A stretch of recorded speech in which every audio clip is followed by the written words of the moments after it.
I need to tell you something that's going to sound paranoid, something that's going to make you uncomfortable, something that might make you want to stop listening and go back to scrolling. But I'm asking you, begging you to hear me out. Because what I'm about to reveal isn't conspiracy theory, it's engineered reality. And it's happening to you right now, in this exact moment, whether you realize it or not. Your phone isn't listening to your conversations to show you ads. That's what everyone thinks, that's what everyone worries about. But that's not the real threat. The real threat is so much worse, so much more invasive, so much more dangerous, that listening would actually be preferable. Because at least if they were listening, you'd still be in control of your thoughts. But they're not listening. They're reprogramming. And you're letting them. If you're brave enough to hear the truth, drop a comment and say, I'm listening. Because this isn't for everyone. This is only for people who are ready to see what's really happening. 3 weeks ago, I was in a meeting with the head of AI development at one of my companies. We were discussing neural interface technology, how to connect human brains directly to computers. And he said something that stopped me cold. You know, we're already doing this, right? We've been doing it for years. Every smartphone is a primitive neural interface. We just convince people to hold it in their hands instead of implanting it in their heads. I laughed. I thought he was joking. He wasn't. He pulled up data. Real data. Brain scans. Behavioral studies. Psychological research that Silicon Valley has been conducting for over a decade. And what I saw made me physically sick. Your phone isn't a tool you use. It's a device that's using you. Every app, every notification, every infinite scroll, it's all designed with one purpose: to hijack your brain's reward system and reprogram your behavior without your conscious awareness. This isn't an accident. This isn't a side effect. This is the core business model. You are not the customer. You are the product. But more than that, you're the experiment. And the experiment is working better than anyone ever imagined. Let me show you exactly what they're doing to you. Every time you get a notification, your brain releases a small hit of dopamine. That's the pleasure chemical. The same chemical released by cocaine, by gambling, by any addictive substance. Your phone has been designed to deliver that dopamine in the most addictive pattern possible: variable reward scheduling. You know why you can't stop checking your phone? It's the same reason slot machines are addictive. You never know when the next reward is coming. Maybe this notification is important. Maybe this scroll will show you something interesting. Maybe this time you'll get the dopamine hit you're craving. The uncertainty is what makes it addictive. And they know this. Every tech company knows this. We've hired psychologists, neuroscientists, and behavioral specialists specifically to make our products as addictive as possible. We call it user engagement. But what we're really doing is exploiting known vulnerabilities in human psychology to create dependency. The average person checks their phone 96 times a day. That's once every 10 minutes while awake. But here's what terrifies me. That's not a choice. That's a compulsion. Your brain has been trained to need those dopamine hits the same way an addict needs their fix. And it's not just addiction. That would be bad enough. But what they're doing goes so much deeper. Every interaction with your phone is training your brain. Every scroll is teaching your attention span to shorten. Every notification is teaching you to be reactive instead of proactive. Every algorithm-curated feed is teaching you what to think, what to want, what to believe. You think you're choosing what to watch, what to read, what to buy. You're not. The algorithm is choosing for you based on what will keep you engaged longest. And engaged doesn't mean happy or fulfilled or informed. It means unable to look away. I had dinner with a former Facebook executive last week. He doesn't let his kids use social media. None of the tech executives do. Steve Jobs didn't let his kids use iPads. The people who built these systems know exactly how dangerous they are. They've built digital prisons, and they're keeping their own families out while the rest of the world walks in voluntarily. He told me something that made my blood run cold. We tested everything. Every color, every sound, every tiny detail. We tested hundreds of variations to find the exact combination that would make people unable to stop scrolling. And when we found it, we deployed it to billions of people simultaneously. We created the largest behavior modification experiment in human history, and it worked. Let me tell you what this behavior modification is doing to you, to all of us. Your attention span is shrinking. Studies show the average attention span has dropped from 12 seconds in 2000 to 8 seconds now. You literally have a shorter attention span than a goldfish.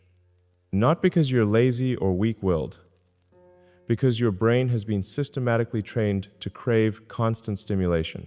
You can't focus on anything for more than a few minutes without feeling the urge to check your phone. You can't sit with your own thoughts without filling the silence with scrolling. You can't be present with the people you love because part of your brain is always wondering what's happening online. And it's getting worse. Your kids are growing up with this as normal. They're being programmed from birth to need constant digital stimulation. Their brains are being wired differently than any generation in human history, and we have no idea what the long-term consequences will be. But the attention destruction is just the beginning. What they're really doing is manipulating your behavior at a mass scale. Every piece of content you see has been selected by an algorithm designed to trigger specific emotional responses. Anger keeps you engaged longer than happiness. Fear keeps you engaged longer than calm. Outrage keeps you engaged longer than agreement. So that's what the algorithm feeds you. Content that makes you angry. Content that makes you afraid. Content that makes you outraged. Not because it's true or important or good for you, because it keeps you scrolling. And here's the terrifying part. This is changing how you think. You're being trained to see the world as more dangerous, more divided, more hopeless than it actually is. Because that's what keeps you engaged. That's what makes you come back.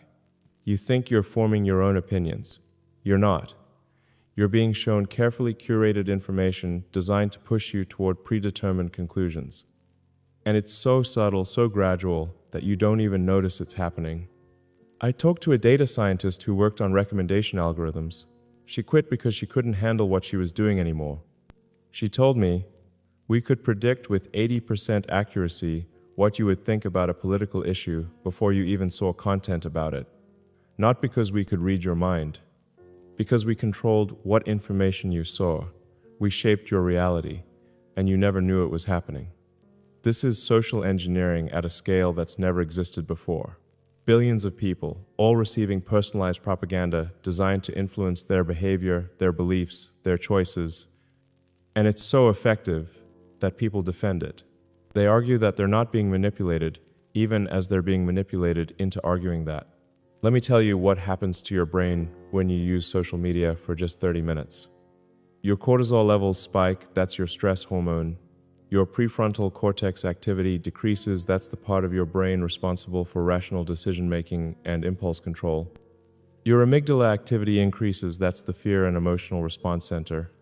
In other words, social media makes you more stressed, less rational, and more emotional. That's not a bug, that's a feature. Because stressed, irrational, emotional people are easier to manipulate. They're easier to sell to, they're easier to keep engaged. And the more you use these platforms, the more pronounced these effects become. Your brain is literally being rewired. Neural pathways are being strengthened and weakened. Your baseline emotional state is shifting. You're becoming a different person, not through your choices, through exposure to engineered stimuli designed to change you. I've seen the internal research. Tech companies know exactly what they're doing to people's mental health. They know their platforms increase anxiety, depression, loneliness, and self-hatred. They know teenagers who use Instagram are significantly more likely to have body image issues and suicidal thoughts. They know their algorithms are radicalizing people, creating echo chambers, destroying nuance and empathy. And they don't care, because fixing these problems would decrease engagement, and decreased engagement means decreased profit. So they keep doing it. They keep optimizing for addiction and manipulation. And they keep telling you it's your fault if you can't handle it. Here's what really scares me. We're at the beginning of this. AI is getting exponentially more powerful.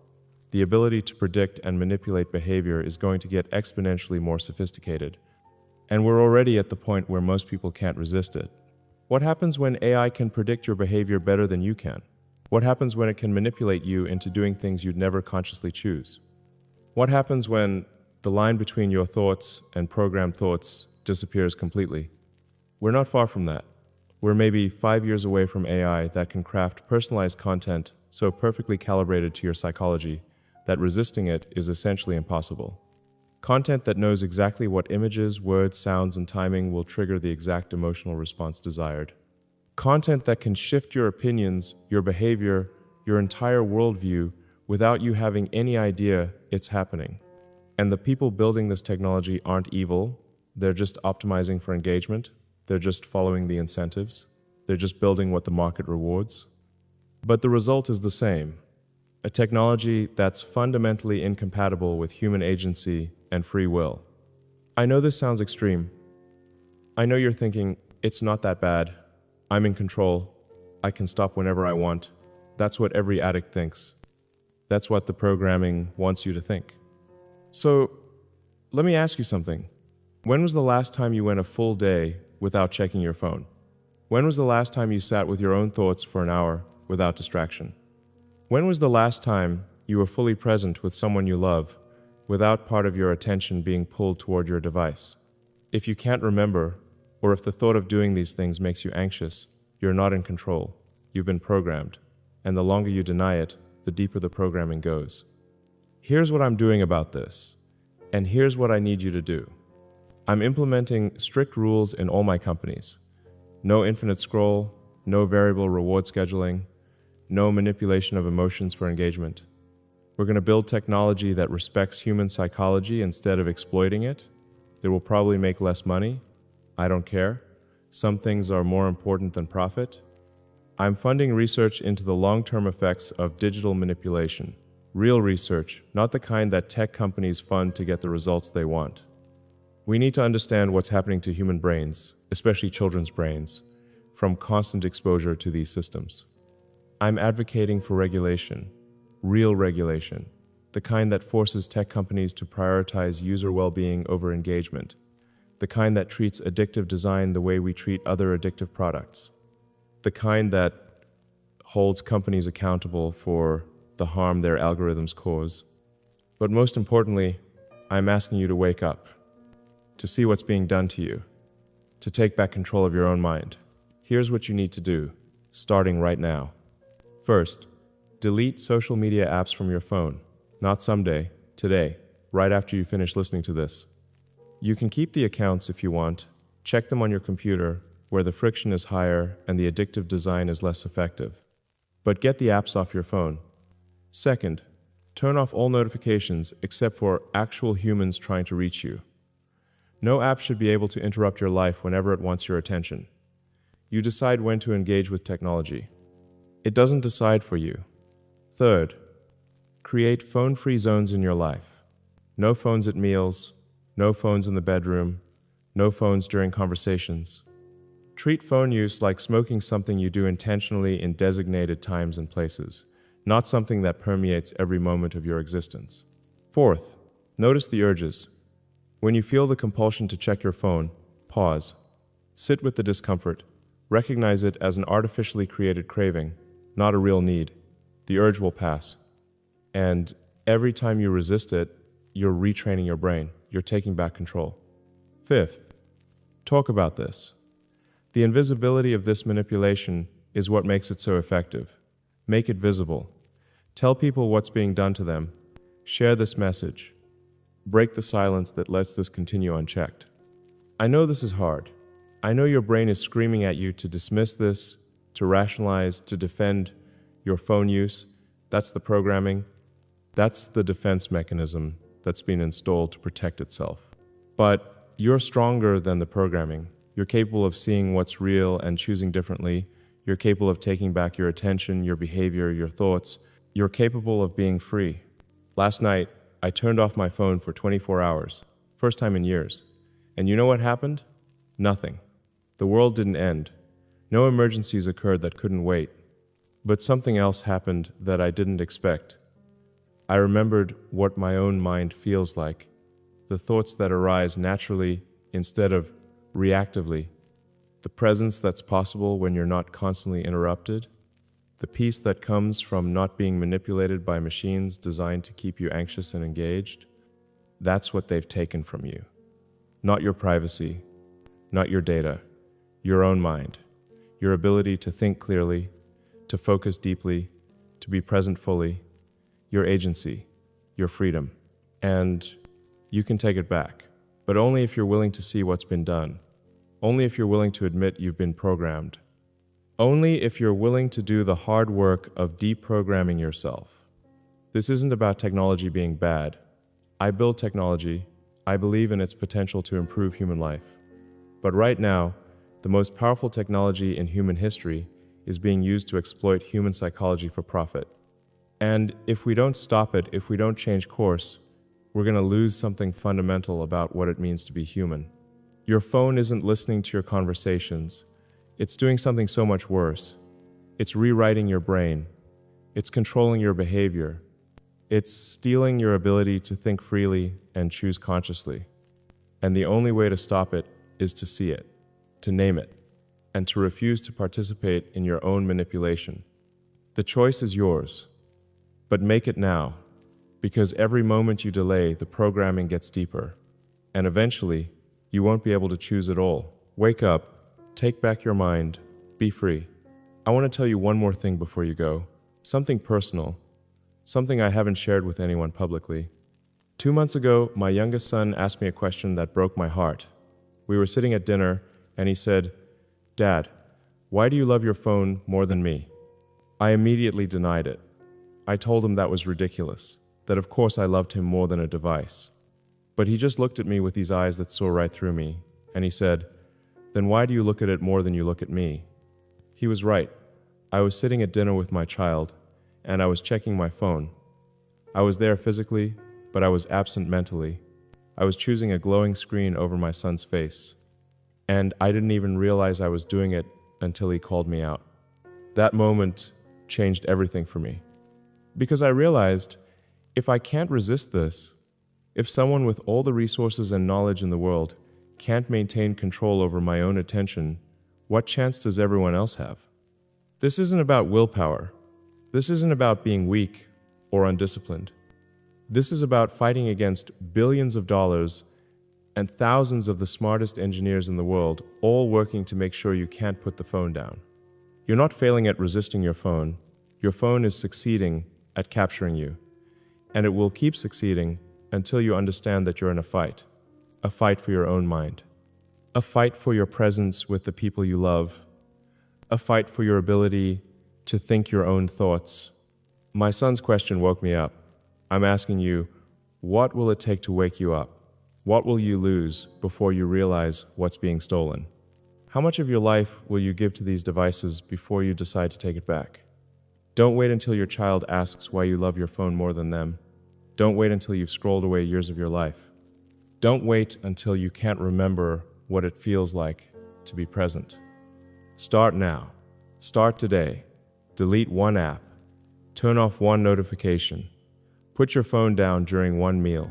Take back one small piece of your attention, and then another, and another. Because freedom isn't found all at once. It's reclaimed one choice at a time, one moment of resistance at a time, one decision to be present instead of distracted. You have the power to choose differently. You always have. The programming just made you forget. Share this message with someone who needs to hear it, someone who's glued to their phone, someone who seems anxious and distracted all the time, someone who's being consumed by technology without realizing it. And drop a comment telling me, are you ready to take back control? Will you delete the apps? Will you create boundaries? Will you fight the programming? Because I need to know there are people who understand what's happening and are willing to do something about it.